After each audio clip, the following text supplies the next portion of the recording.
अस्सलामुअलैकुम friends, Eshal's here. Welcome back to my channel physics and fun. तो आज इस वीडियो में हम कुछ सेंटर ऑफ ग्रेविटी के बारे में डिस्कस करेंगे और हम कुछ आज एनिमेशंस भी देखेंगे। तो चलिए पहले हम जानते हैं कि सेंटर ऑफ ग्रेविटी एक्चुअली होता क्या है। अब हम बात करते हैं सेंटर ऑफ ग्रेविटी की डेफिनेशन की।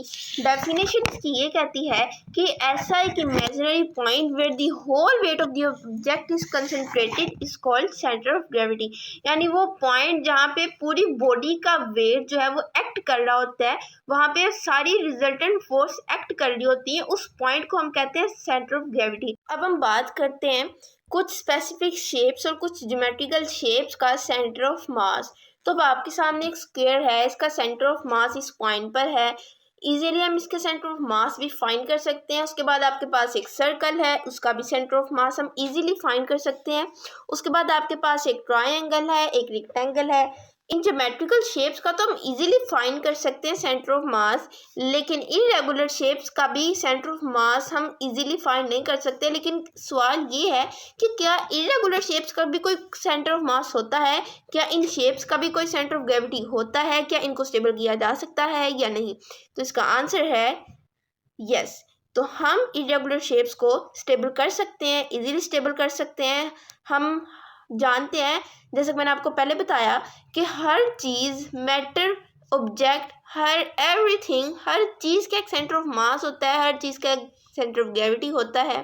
तो अब हम बात करते हैं कि centre of gravity her object का सेम होता है, centre of mass her object का सेम होता है या नहीं। तो इसका आंसर है नो।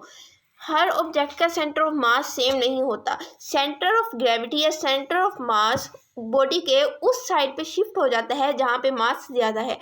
जैसे हमने बहुत दफ़ा एक्सपेरिमेंट करके देखा होगा कि हम एक पेंसिल को अपने उंगली पे स्टेबल करने की कोशिश करते हैं, लेकिन ये इम्पॉसिबल काम हो जाता है हमारे लिए, क्योंकि हमने इसके लिए बहुत ट्रायल्स की होती हैं। अब इसकी वजह क्या है, इसकी रीज़न ये है कि इसको एक तो कोई सपोर्ट नहीं मिल रही बेस की तरफ से, और यहाँ पे जो इसका पिवट पॉइंट है वो बहुत बारीक है, जिसकी वजह से वो 1 सेकंड से भी ज़्यादा हमारी उंगली पे ठहर नहीं सकती। तो जैसा कि मैं आपको बताया कि इसके लिए हमें ये करना पड़ता है कि एक साइड में हमें उसको ज़्यादा वेट देना पड़ता है, जिसकी वजह से वो स्टेबल हो जाती है।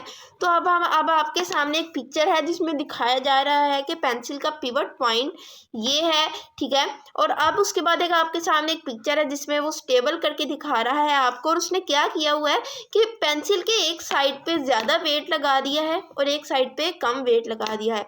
अब जाहिर सी बात है, पेंसिल का सेंटर ऑफ ग्रेविटी शिफ्ट किस पॉइंट पे होगा, जिस पॉइंट पे ज़्यादा वेट है, उस पॉइंट के करीब करीब वो शिफ्ट हो जाएगा जहाँ पे उसका ज़्यादा वेट है। तो इसी वजह से वो पेंसिल इजीली हम उसको स्टेबल कर सकते हैं।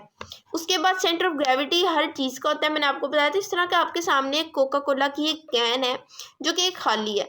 अगर हम खाली कैन को इस तरह टेढ़ा करके स्टेबल करने की कोशिश करें जैसा कि आपको पिक्चर में दिखाया जा रहा है, तो ये इम्पॉसिबल है, ये स्टेबल नहीं हो सकती। लेकिन अगर हम इसके अंदर पानी डाल दें या कोई भी लिक्विड डाल दें और तब उसको थोड़ा सा भी हम उसको टेढ़ा करके खड़ा करें, तो आप देखते हैं कि वो सेंटर ऑफ मास उसका उस साइड पे शिफ्ट हो जाता है और वो इजीली वो अपनी जगह से, उसको ना कोई सपोर्ट मिलती है और इजीली वो खड़ी हो जाती है। उसके बाद हम बात करते हैं स्पैरो के सेंटर ऑफ मास पे।